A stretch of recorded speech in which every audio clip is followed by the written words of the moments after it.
The most powerful frequency to leave the human body is the frequency of authenticity.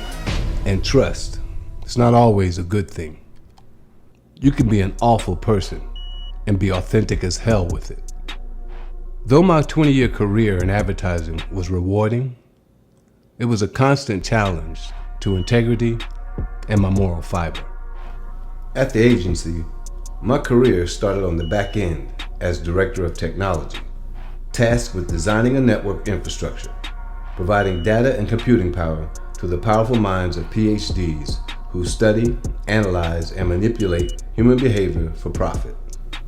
Later switching departments to the front end in the business development department as their content development director. So I was in the guts of it, from end to end. It actually fueled the desire for substance and integrity. So I took that opportunity to proudly ride that elephant into the room in every situation that presented itself. Not by being radical or belligerent, but by letting the quiet parts speak out loud. When I first started working at the agency, I noticed that every morning, as soon as I stood in front of the lobby elevator with the crowd gathering, a group of men would nonchalantly work their way to the front, and the senior officer being one of them. When the doors opened, well-versed in social etiquette, they would hold the doors. But where it swayed left was a silent order of precedence. Now, I don't think there was a signed agreement or anything.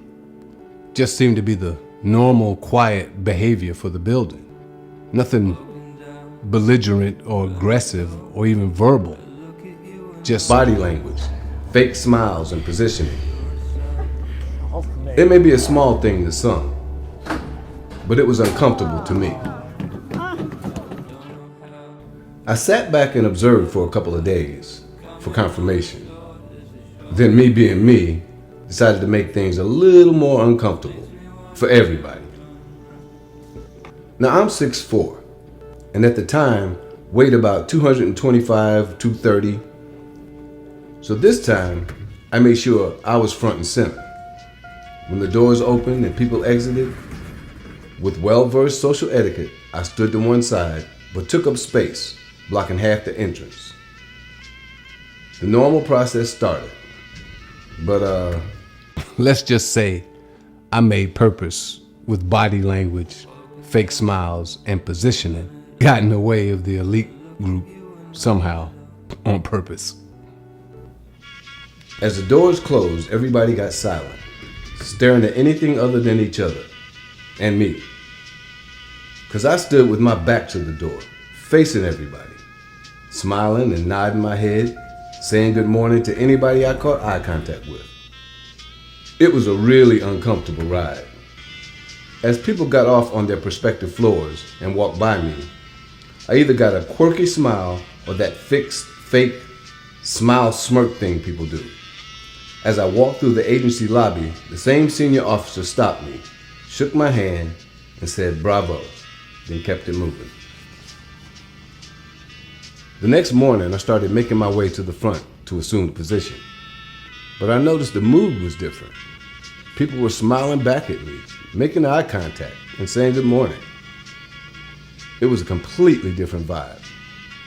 They realized I meant no harm, just being sarcastically funny, but also being real about the situation.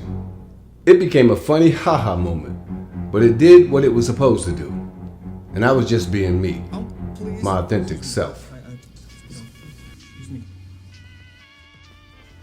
And I use that phrase a lot, me being me.